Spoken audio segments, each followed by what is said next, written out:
शुभ उदय बच्चों, कैसे हैं आप सब लोग। आशा करती हूँ आप लोग बहुत अच्छे होंगे। मैं हूँ आपकी हिंदी की अध्यापिका। तो बच्चों, आज से मैं पढ़ाऊंगी आपको हिंदी का विषय। इधर देखिए, सबसे पहले हमें दिया गया है इकाई 1 प्रकृति प्रेम। तो चलिए बच्चों, प्रकृति प्रेम में हम एक कविता पढ़ेंगे जिसका नाम है आया वसंत। तो बच्चों, यह एक कविता है। इसे पढ़ने से पहले आप एक बात बताइए बच्चों, वसंत क्या होता है। वसंत यानी कि बारिश का मौसम होता है। वसंत को बच्चों ऋतुओं का राजा कहा जाता है। ऋतुएं यानी कि मौसम, मौसमों में बच्चों वसंत को राजा कहा जाता है, इसलिए इसे ऋतु राज कहा जाता है। वसंत की आते ही प्रकृति की सुंदरता बढ़ जाती है। वृक्षों में नई कोपलें फूट पड़ती है, हर तरफ रंग बिरंगे फूल खिल जाते हैं। आइए इस कविता में वसंत ऋतु के बारे में पढ़ें। तो चलिए बच्चों, इस कविता में वसंत ऋतु के बारे में पढ़ते हैं। सबसे पहले देखिए, आया वसंत छाई जग में शोभा अनंत। सरसों खेतों में उठी फूल, बौरे आमों में उठी झूल।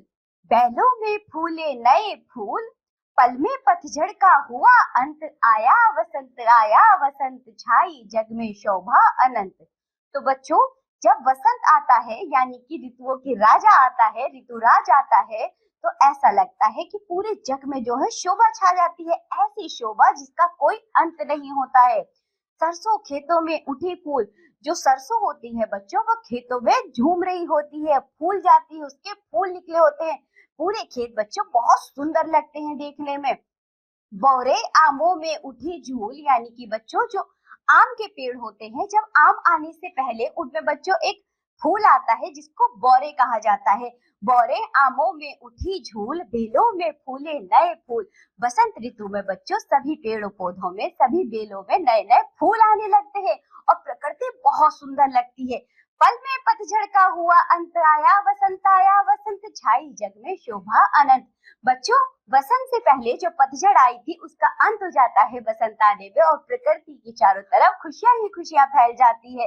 ऐसा लगता है कि पूरे जग में, पूरे संसार में एकदम शोभा बढ़ गई, और ऐसी शोभा जिसका कोई अंत नहीं है। आगे देखिए, लेकर सुगंध बह रही पवन, हरियाली छाई है वन वन।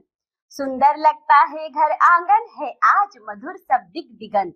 आया वसंत। बच्चों, जो हवा है वो फूलों की कलियों की जो निकल रही होती है, उनकी खुशबू लेकर ऐसे बह रही होती है। लेकर सुगंध बह रही पवन, हरियाली छाई है वन वन।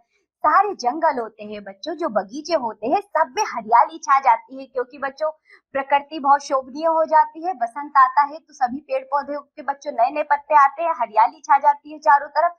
तो ये दृश्य बहुत ही मनोरम लगता है। सुंदर लगता है घर आंगन।